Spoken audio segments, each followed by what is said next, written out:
السلام علیکم ورحمۃ اللہ وبرکاتہ نحمدہ ونصلی علی رسولہ الکریم اما بعد۔ آج یہ میری تیسری ویڈیو ہے اور آج کی ویڈیو مکہ مسجد کی تاریخ کے اوپر ہے جو شہر حیدرآباد دکن میں واقع ہے۔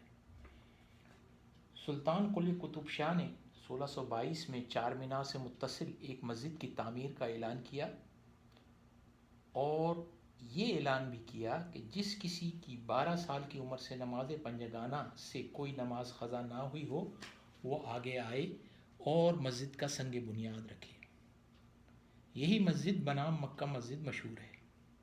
دو اشخاص سامنے آئے، ایک شخص نے کہا 12 سال کی عمر سے میری کوئی نماز قضا نہیں ہوئی، صرف ایک وقت نماز فجر کی دوسری رکعت میں آفتاب طلوع ہو گیا۔ دوسرے نے کہا میری بھی کوئی نماز قضا نہیں ہوئی، البتہ ایک دن آفتاب طلوع کے قریب پہنچنے کے خیال سے نماز فجر کا اعادہ کر لیا۔ سلطان محمد قلی قطب شاہ نے بعد قسم شرعی کہا کہ نہ صرف بفضل تعالیٰ 12 سال کی عمر سے میری کوئی نماز قضا نہیں ہوئی بلکہ نماز تہجد بھی قضا نہیں ہوئی، پس پتھر کو اپنے سر پر اٹھا کر مسجد کی بنیاد میں ڈال دیا۔ سلطان کے بعد ان دو اشخاص نے بھی بنیاد میں پتھر ڈالے اور سلطان نے ان دونوں کو سونے سے بھرا ہوا ایک ایک ٹوکرا دے کر رخصت کیا۔ سبحان اللہ و بحمدہ۔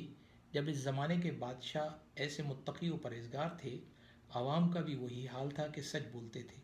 آج کے عوام کا معاملہ اس کے برعکس ہے۔ جب سلطان محمد نے مسجد کی بنیاد ڈالی تو 4000 مزدور، 2000 معمار، 2000 سنگ تراش متعین کیے۔ مرزا فیض اللہ بیگ اور رنگیا چودھری ہنرمند خان ان کا خطاب تھا کو داروغہ مقرر کیا۔ یہ سب تیاری مسجد میں مصروف تھے۔ موضع گگن پہاڑ سے متصل پہاڑی سے پتھر لایا جاتا۔ یہ موضع بلدہ کے جنوب میں 4 کوس کے فاصلے پر تھا۔ مسجد کا نام بیت العتیق رکھا۔ عتیق کعبے کو کہتے ہیں۔ مسجد کی تعمیر کے ادوار سلطان محمد قلی قطب شاہ اور سلطان عبداللہ اور سلطان ابو الحسن ثانی شاہ کے ادوار پر مشتمل ہے۔ 1686 میں اورنگزیب بادشاہ خلد مکان کو قلعہ گولکنڈہ پر فتح حاصل ہوئی اور ان کا دارالجہاد حیدرآباد پر باقاعدہ قبضہ ہو گیا۔ اس کے بعد انہوں نے مسجد کے حوالے سے مسجد کی تعمیر میں جو کام کرایا اس میں اندرون مسجد فرش کی صفائی کروائی، 3 بار احق پاشی کروائی، خانہ وسطیٰ جو کشادہ تھا جو ایک دیوار کھینچ کر ممبر سے متصل خانہ کوچک بنوایا، صحن حوض، اطراف کی در و دیوار، دروازے، دونوں بازو کے بڑے برج، سادہ مکان، 2 بازو کے گنبد، ان پر طلائی ملمہ کاری کے کلش نصیب کیے اور مکہ مسجد کا نام رکھا۔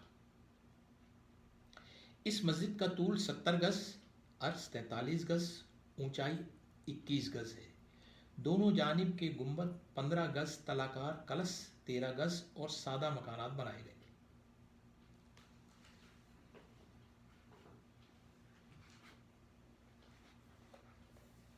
اس مسجد میں دوران تعمیر اتنے بڑے بڑے پتھر استعمال ہوئے جنہیں دیکھ کر تعجب ہوتا ہے، خاص کر وہ پتھر جو محراب قبلے کی طرف بنا ہوا ہے اور جس کی طرف منہ کر کے نماز پڑھتے ہیں۔ ایک ایسی بڑی چٹان کہ جس کو اس کی جگہ سے کاٹنے کے لیے صبح و شام 500 یا 600 آدمی لگے ہوں، پھر ایک پھیرے دار انجن پر رکھ کر اس کو مسجد میں لایا گیا۔ 1400 بیل اس انجن کو کھینچتے تھے۔ ایک بڑے تختے کا دروازہ ہے جس پر معمولی زنجیریں لگی ہوتی تھی۔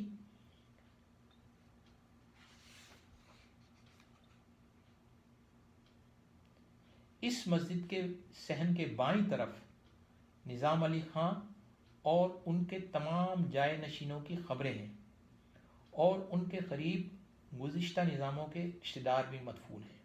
اس کے علاوہ ایک قبر حافظ محمد احمد صاحب جو بانی مبانی دارالعلوم دیوبند مولانا قاسم نانوتوی کے صاحبزادے تھے اور محتمم دیوبند کے 40 سال کے عہدے سے ریٹائر ہونے کے بعد انہیں نظام دکن نے اپنے حیدرآباد دکن میں چیف جسٹس کی حیثیت سے بلوایا تھا۔ ان کا انتقال دوران سفر یو پی جاتے ہوئے ہوا، ٹرین میں ہوا۔ نظام دکن نے ان کے ورثاء کو ٹیلی گرام کیا اور اس بوگی کو جس میں ان کا انتقال ہوا اور ان کی نعش تھی، ٹرین سے نکلوا کے واپس حیدرآباد دکن لا کے مکہ مسجد کے اندر ان کی تدفین ہوئی۔ جزاکم اللہ احسن الجزا۔